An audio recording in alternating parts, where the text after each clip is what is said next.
Hari ini perbicaraan kes jenayah rompakan 1MDB terus berlangsung di Mahkamah Tinggi Kuala Lumpur. Untuk makluman pakcik-makcik Oto Arung dan masyarakat seluruh dunia, pendedahan oleh bekas Ketua Audit Negara Tan Sri Madina berkaitan kes jenayah pindaan laporan audit 1MDB oleh Datuk Seri Najib Razak dan Arul Kandasamy telah dibongkarkan dalam perbicaraan Mahkamah Malaysia hari ini. Paling mengejutkan, paling tergempar, paling meletup. Buat kali pertama dalam perbicaraan Mahkamah Malaysia, bekas Ketua Audit Negara Tan Sri Madina berani mati membuat pengakuan di hadapan Yang Arif, Hakim Mahkamah Tinggi Kuala Lumpur, bahawa laporan audit 1MDB mempunyai dua versi. Versi asal mengandungi bukti-bukti jenayah rompakan 1MDB melibatkan Najib, Jolo dan konco-konconya di dalam Malaysia. Maka, hari ini saya akan membongkarkan secara terbuka, secara eksklusif, apakah bukti-bukti baru kes jenayah Najib Razak dan Arul Kanda yang berkomplot meminda laporan audit 1MDB untuk melindungi nama Jolo supaya kes jenayah Najib merompak 1MDB tidak kantoi dalam Mahkamah Malaysia. Mahkamah Tinggi di Kuala Lumpur hari ini dimaklumkan terdapat dua versi laporan pengauditan One Malaysia Development Berhad 1MDB milik Jabatan Audit Negara Kerajaan Malaysia. Perkara itu didedahkan sendiri oleh saksi utama pendakwaan ke-12, bekas Ketua Audit Negara Tan Sri Dr. Madina Muhammad pada proseding kes jenayah pindaan laporan akhir pengauditan 1MDB melibatkan Datuk Seri Najib Tun Razak dan Arul Kandasamy. Turut didakwa dalam proseding jenayah itu adalah bekas CEO Eksekutif 1MDB. Kata bekas Ketua Audit Negara Tan Sri Madina, terdapat 4 daripada 10 salinan asal masih belum diagihkan telah diarahkan oleh bekas Ketua Audit Negara Tan Sri Amrin Buang untuk dimusnahkan daripada simpanan Jabatan Audit Negara. Laporan audit telah diubah dengan gugurkan beberapa perenggan, antaranya kehadiran Loh Teck Jo dalam mesyuarat khas Lembaga Pengarah 1MDB. Datuk Nur Salwani ketika itu telah maklum pada saya yang beliau simpan salinan asal laporan audit 1MDB. Beliau simpan salinan asal itu bagi tujuan mendapatkan arahan dari saya yang merupakan Ketua Audit Negara ketika itu sama ada ianya patut dimusnahkan atau sebaliknya. Saya telah membuat keputusan untuk tidak memusnahkan laporan itu yang mengandungi bukti berkaitan 1MDB. Kata bekas Ketua Audit Negara Tan Sri Madina di hadapan Hakim Mahkamah Tinggi Yang Arif, Hakim Muhammad Zaini Mazlan sebentar tadi. Tan Sri Madina juga selaku bekas Ketua Audit Negara mendedahkan dia mendapat tahu bahawa laporan audit 1MDB telah dicetak sebanyak 2 kali antara awal tahun 2016 dan juga Mac 2016. Dakwa Tan Sri Madina selaku bekas Ketua Audit Negara, antara yang telah digugurkan dalam laporan audit cetakan kedua adalah dapatan audit terhadap dua versi penyata keuangan beraudit 1MDB tahun 2014 dan kehadiran Jolo.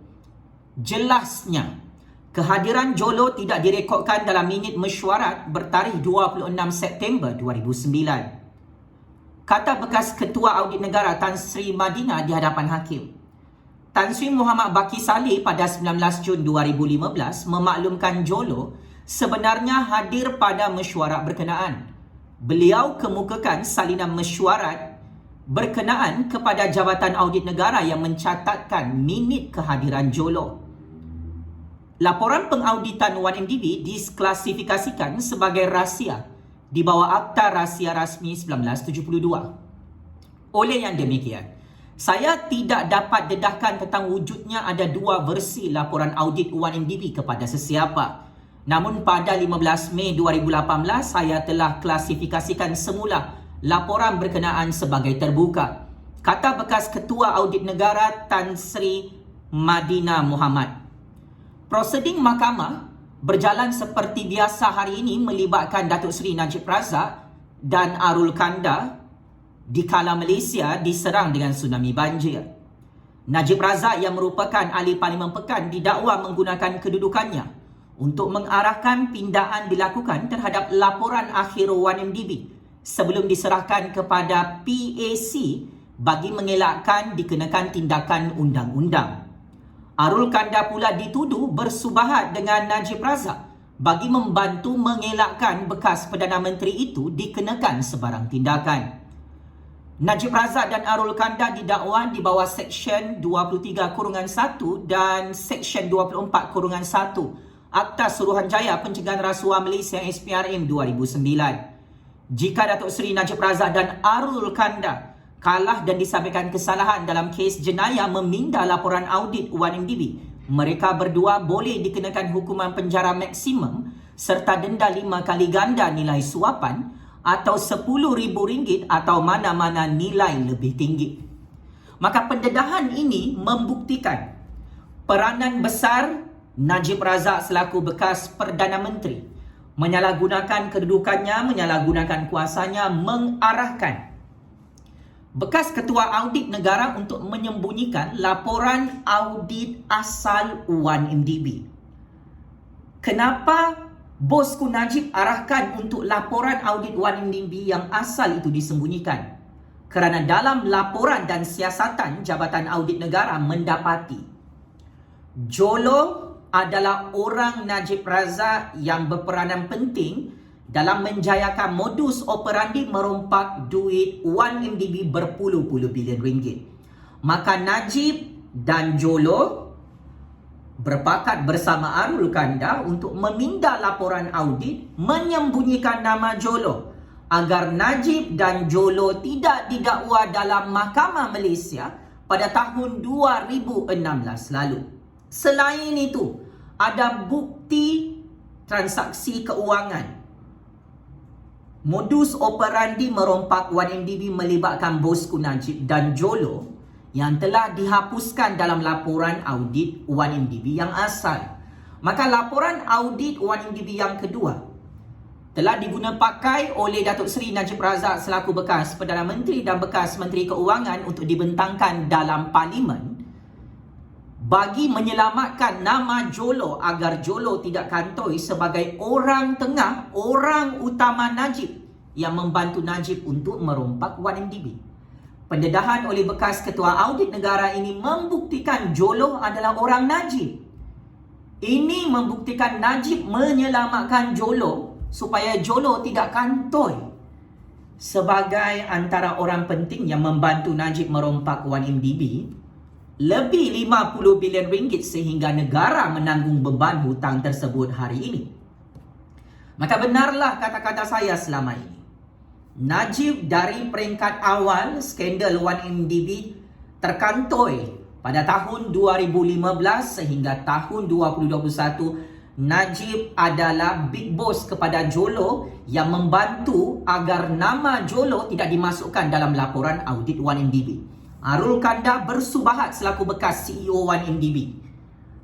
Jolo rupa-rupanya memang hadir dalam semua mesyuarat 1MDB bersama Najib Razak dan juga lembaga penasihat 1MDB.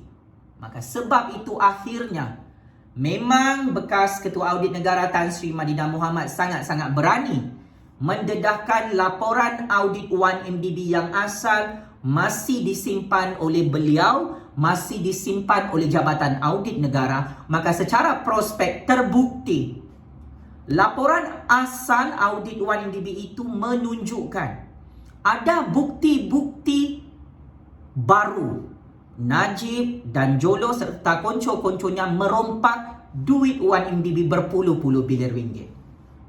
So, Najib, Arul Kanda, Jolo, tolong bersedia untuk kalah dalam perbicaraan kes jenayah 1MDB ini.